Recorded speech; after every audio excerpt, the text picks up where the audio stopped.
Hey guys, welcome to episode 37 of the Curt Schilling Baseball Show. I'm Curt Schilling. He's Bill Graff. What's going on, Bill? Oh, not a lot, Curt, other than having a perfect game thrown on Yeah, yep, and Wednesday that's where night. we're going to start. 24th time in history. And when you think about the hundreds of thousands of baseball games, it's pretty amazing. 99 pitches, punched out 9, fourth Yankee in history to throw a perfect game. First perfect game in over a decade. Felix Hernandez was the last guy to do it. Became the first player in Major League Baseball history to throw a perfect game after allowing 10 plus runs in his previous start. 72 of his 99 pitches were strikes, 51 curveballs, and his breaking ball was on. But they weren't all curveballs. He was throwing sliders and curveballs both, and they were both on. But, you know, I kind of chuckled at the thought that I wouldn't throw 51 curveballs in a month, much less a game.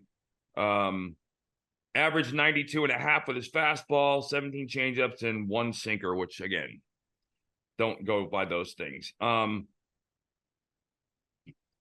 I want to preface this by making sure you understand, and I'm talking about in the scheme of Major League Baseball. Throwing a perfect game is probably more about luck than talent. Because Pedro, Maddox, Clemens, Glavine, Schmaltz, I never threw one. None of us ever threw a perfect game or a no-hitter. And I think the number one reason is we all threw too many strikes.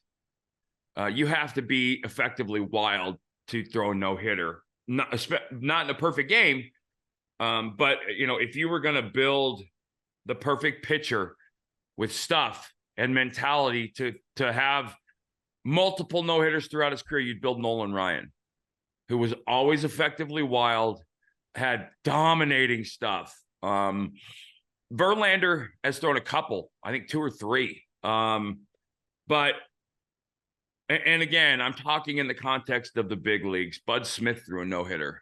Bud Smith couldn't have broken my glasses with a fastball as a lefty. And the one time I lost mine in the 9th with 2 outs because I'm an idiot, but would have been a perfect game if the shortstop hadn't kicked a routine ground ball in the 6th inning.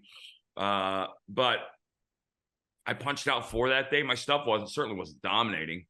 And a perfect game, you know, well, I don't know that you know it when you leave the pen. Maybe a no-hitter, but I've heard more no-hitter stories about guys who felt like crap and almost threw a no-hitter or did than guys who felt great. But and it seems to me like it happened with Germán. He came off 2 awful back-to-back starts.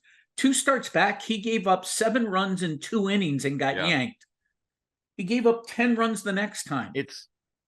And again, I don't want to cheapen the fact 24 times. That's unbelievable and incredibly rare. But there's a ton of luck involved. And in the grand scheme of things, the media makes it out to be a much bigger deal than it is. I remember people talking about the Hall of Fame and me and like, well, he never threw a no-hitter, as if that's some sort of criteria to get in. But Nolan threw what, 7? 7. Which is unheard of. And his combination of stuff was perfect to do it. I guarantee you there were 7 starts where he didn't get out of the 2nd inning and walked 8-2 over that career. Effectively wild. AJ Burnett threw a no-hitter. I think he walked 9, which should just disqualify you from having the no-hitter. Just meant that 9 of the guys that would have hit off of him, he couldn't throw a strike to. So anyway, I don't know what it does to a pitcher's psyche.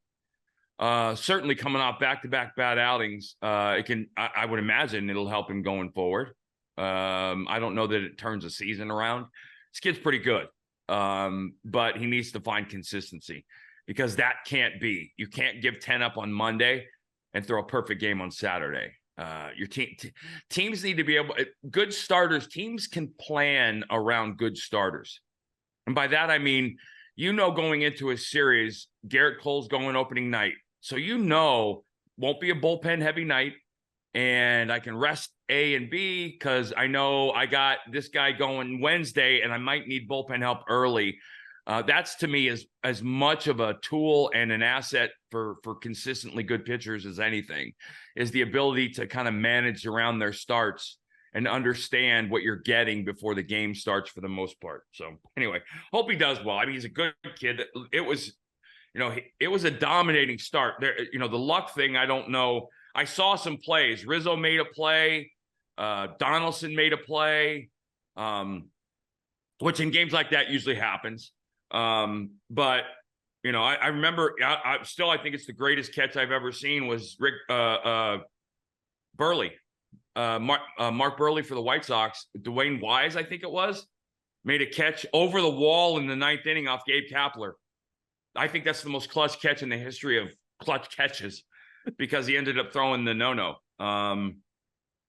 And then we're going to flip right to the other end of the spectrum. Alex Manoah went down to the rookie level Florida complex. And you need to understand before I tell you what he did. The rookie level complex, for the most part, will be your 16, 17, 18, 19-year-old Latin American players who are in the country early in their careers, learning the ways of the land and understand, they're as raw as can be. For the most part, you're not going to go down there. You're not going to walk people, because these, Latin American players are notorious for being very aggressive at the plate.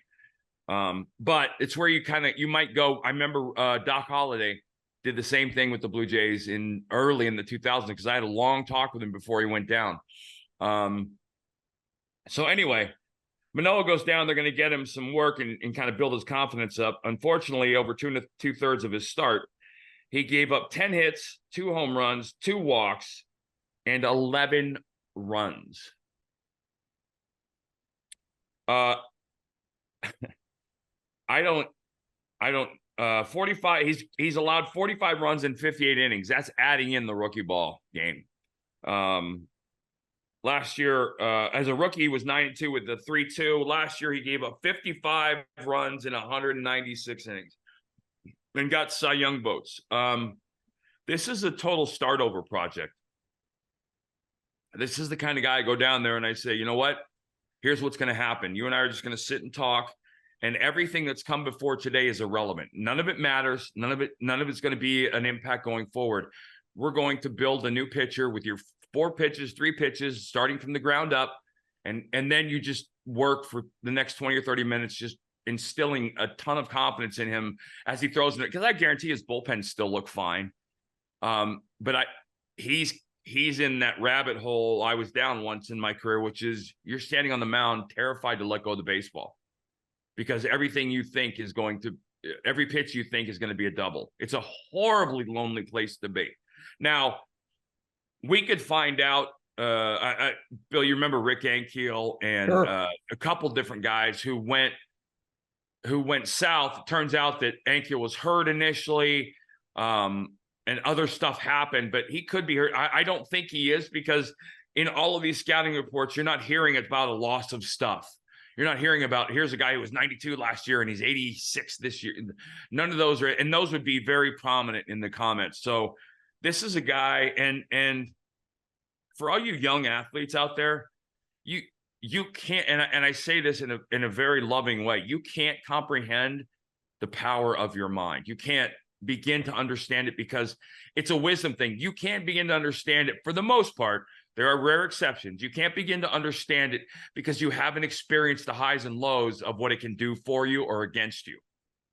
As someone who has, both on the field and off, I can tell you, your ceiling for yourself is far below the ceiling that you could get to if you actually put your mind and let your mind help you do it. The bottom, the Alex Manoah rut, for a professional athlete, this is bottom, right? This is the bottom of it doesn't get worse than this. You are effectively standing on the mound and you can't do your job, but you still have to try. And you're doing it in front of people. It's embarrassing. It's embarrassing. It's a pride sucking. You got that, all that stuff needs to be wiped out. And you do it with a real 30 minutes in the bullpen of, hey, we're starting over. And then you make him understand that, okay, the fastball that you just threw down and away, that's pitching. you're leaving the ball in the middle of plate consistently. You should, and video, and you know that, but you turn him around with a, and it's kind of a pep talk, but it's a pitcher to pitcher 30-minute situation where you just say, listen, here's what we're going to do. And then you watch him, and I'll call it, you Johnny Padres him. In 30 minutes, you make him understand at the end, dude, you can get anybody out. You're not doing it right now, but most of that's self-induced and self-inflicted. And I want to see him do my well. guess too, Curt, is in 2023, there's also doctors involved and sports psychologists, which can be the worst possible, can be the worst or the best ever, or the best. Yep. But it takes a very unique sports psychologist, which they are, to step into something like this. Yeah. Because what you're actually trying to do is engage the brain less. Right? He's overthinking, overdoing everything he's doing by a factor of 100 multiplied. And he actually needs to be doing it by a factor of 50% because he's getting in his own way. And we're going to go right back up the mountain here. And I was telling you, Bill, before the show, if I go out and throw 6 1/3, punch out 10 and give up an earned run. Now, I'm a little bitter about the 6 1/3, but okay. But I'm feeling pretty good. I'm going back to the hotel. I'm feeling pretty sexy. I might watch baseball tonight to catch a few of the punch outs. However, if I do that same thing and I go 3 for 3 with 2 bombs, well, I don't know. I couldn't tell you how I would feel. It'd be a good night. It'd be champagne for everybody on a pretty consistent basis. Here's the list.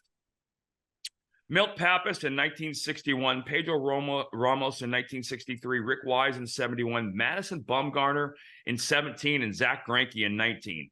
10 punch-outs and 2 home runs in a game. Ohtani joins the list in 23. I don't know. Bill, I don't know what to say. What else? What haven't we said?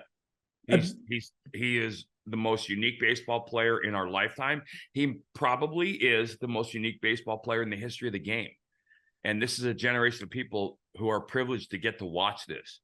And let me just add to the fact that everything about this kid seems legit as a person too, which I think is awesome. My question for you, Curt, is do you think because of what he's doing, we might see a few more guys going forward, like the kid from Florida? I told you the kid, Bo Hollins. Yeah. Kid from Florida. Because again, if you think about this, he'll probably get a $500 million deal, $50 million a year, which in the grand scheme of things, you're underpaying by a lot for $25 million for each, because he's a $35-40 million. If Max Scherzer's a $43 million pitcher, Shohei Ohtani is. If some of these players out there are $35-45 million hitters, he is every bit the same. I read a lengthy piece yesterday. He's in the top 10 of the Triple Crown categories for both. He's in the top. Think about that. He's in the top 10, which is ERA, strikeouts and wins, batting average, home runs, and RBIs. He's in all 6, the top 10. You know, winning a Triple Crown happens once in a century. Winning both, well, obviously it's never happened. But that's kind of crazy to think about. We're going to move on to the Mets, who are a hot mess. Cohen the other day had a meeting with the media, basically saying, we're not giving up, but it is getting late. I don't know how I feel about Max Scherzer anymore. For this reason. You got $43 million deal this season and a player option for $43 million next year. So you're clearly you got a monster deal from a team looking to bring you in. They're trying to win a World Series. I don't understand. And no, you know what? I'm not the right guy to say this, because I did stuff when I played and brought topics to conversation with the media that when I look back, I shouldn't have. Which is exactly what he did. No one should have any concept or clue that the New York Mets and Max Scherzer are talking about possibly being traded. He's talking about waiving his no trade clause. Why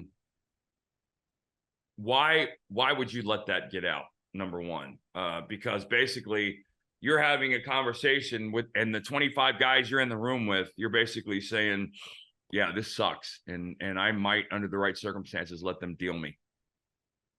And I don't for a second think he's doing it to help the Mets unburden their payroll. Mets are 17 games back of the Braves and 8.5 out of a wild card. The only issue, if you're a Mets fan, the only reason there's optimism is they're talented enough to win 19 out of 21.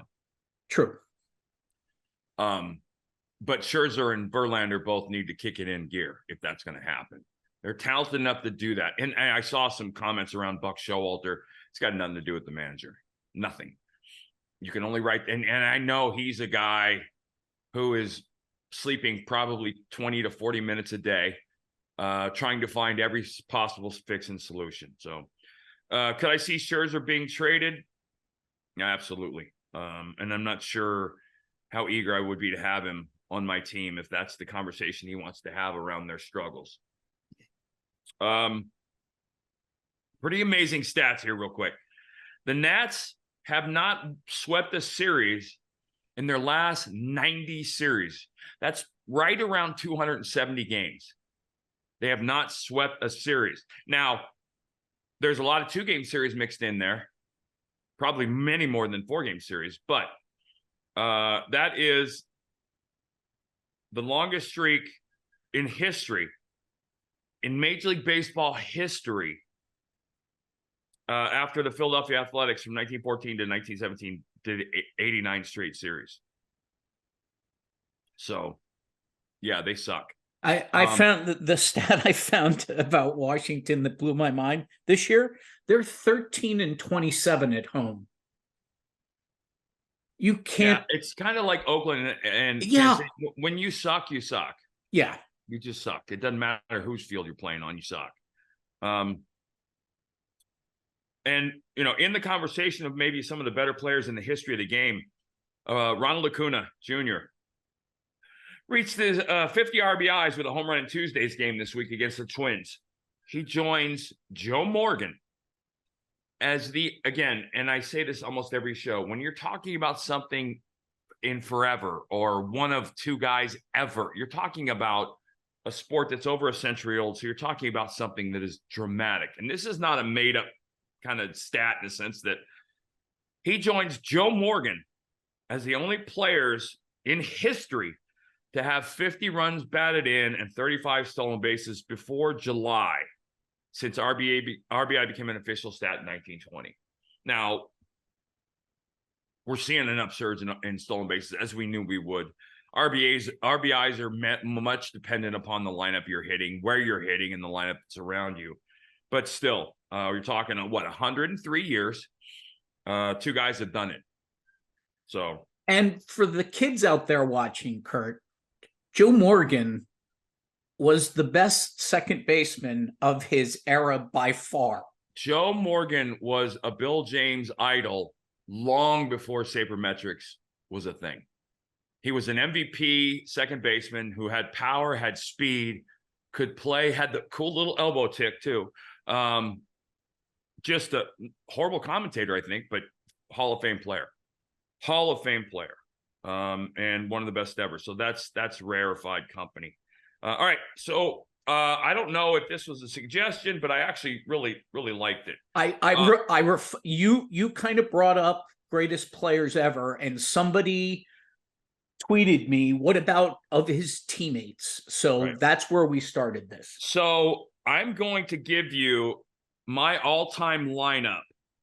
And I am not going to factor in personality or character, which would have been an enormous piece of any team I built.